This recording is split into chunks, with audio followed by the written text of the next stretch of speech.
I rise in opposition, of course, to this incredibly regressive amendment.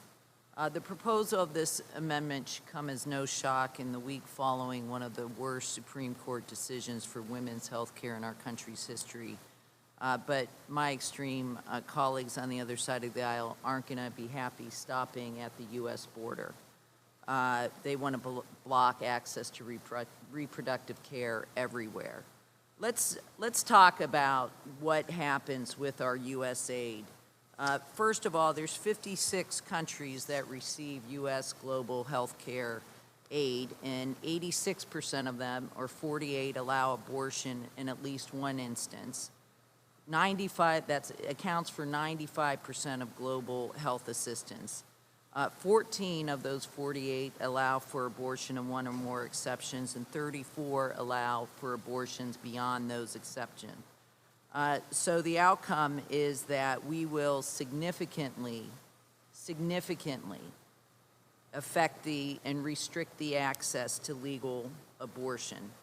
And we know that this burden falls primarily on women who can least deal and who do not have the resources.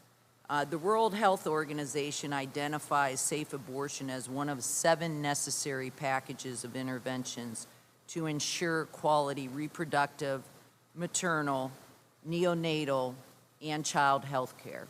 So if we're talking about health care outcomes of our aid packages, then we must ensure that we oppose this amendment.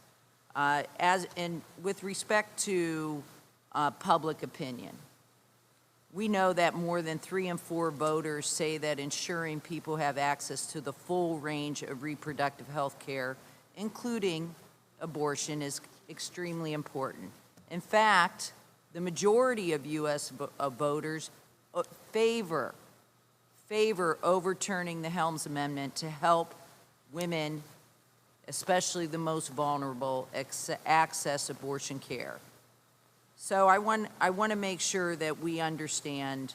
I personally support a woman's right to choose. The Nevadans I represent support a right to choose, and the vast majority of Americans support a woman's right to choose. I think we will all do everything in our power to ensure that in the wake of the Supreme Court's radical decision and in the wake of this extreme amendment, that we will protect that right no matter where someone lives. They should have access to the full range of sexual and reproductive health care services. That includes preventative screenings, STI testing and care, contraception, and access to safe abortion. I urge all my colleagues to vote against this extreme amendment, and I yield.